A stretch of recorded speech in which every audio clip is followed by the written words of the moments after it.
Today, we're diving into a breathtaking 4,000-year exploration of Chinese dynastic fashion. From luxurious silks to symbolic garments, prepare to discover the secrets and stories behind China's rich sartorial history. This adventure is packed with elegance, surprises, and historical fashion insights. Get ready for a tale filled with silk, symbolism, and more than a few surprises. Xia Dynasty, 2070 to 1600 BCE. Our story begins in the misty past of the Xia Dynasty.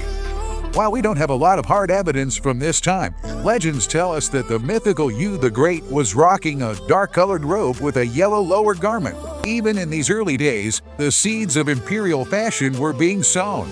Shang Dynasty, 1600 to 1046 BCE. Fast forward to the Shang Dynasty, and things are getting fancy. Archaeologists have unearthed bronze needles and scissors, proving that the ancient Chinese were already master tailors. But the real star of the show? Silk. This luxurious fabric was already in production, setting the stage for China's future as the silk capital of the world. Zhou Dynasty, 1046 to 256 BCE.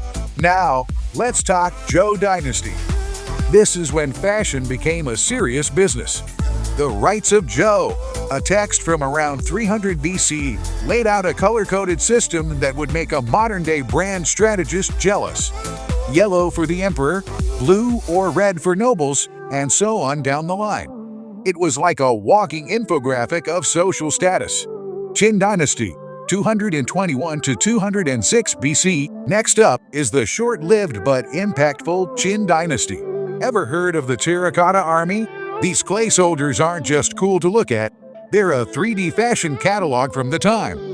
From armored warriors to robed officials, it's a snapshot of Qin-era style frozen in time.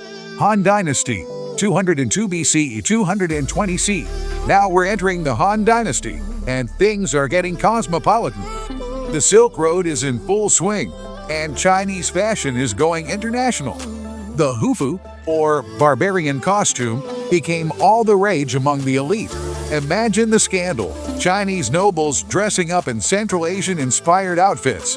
It was like the ancient equivalent of wearing anime-inspired streetwear. Talk about trend-setting.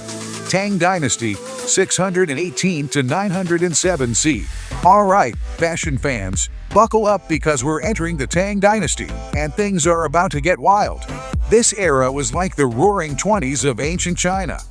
Women's fashion became notably freer, with low-cut dresses and bare shoulders becoming acceptable.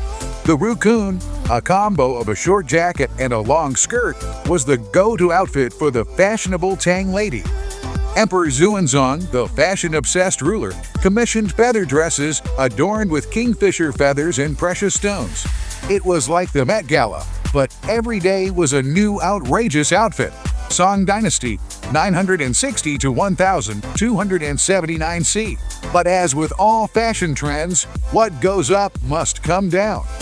The Song Dynasty said, "Okay, let's tone it down a notch." Fashion became more conservative, reflecting the Neo-Confucian values of the time. The baizi, a long jacket worn over a skirt, became the new must-have for women. Men, meanwhile, were all about the futu, a black gauze headdress that screamed scholar chic. Yuan Dynasty, 1271 to 1368 C. Just when everyone was getting comfortable with their conservative looks, along came the Yuan Dynasty. The Mongols rode in and shook things up, introducing the magua, a short jacket worn over a long gown. Suddenly, fur and boots were in vogue. It was like a medieval fashion fusion cuisine. Ming Dynasty, 1368 to 1644 C. The Ming Dynasty decided it was time for a throwback. Traditional Han Chinese styles made a comeback, with the sheni robe returning to the spotlight. But they added their twist, the iconic Mandarin Square. These embroidered badges were like a wearable resume, telling everyone your exact rank in the civil or military service. Now let's talk about, throughout these dynasties, certain elements that remained constant. Silk reigned supreme. From imperial robes to everyday wear, silk was the fabric of choice for those who could afford it. Colors carried deep meaning. Yellow for the emperor, red for good fortune, white for mourning.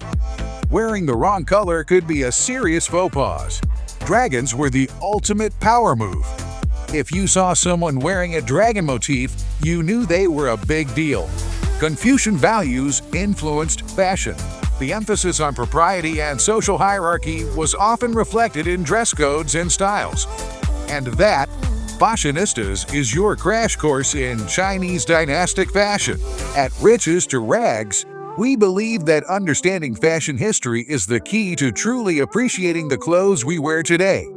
So go ahead, rock that cheongsam or that silk scarf with pride. You're wearing a piece of history. Until next time, keep it stylish, keep it historical, and remember, in fashion, as in life, everything old becomes new again. This is Riches to Rags, signing off.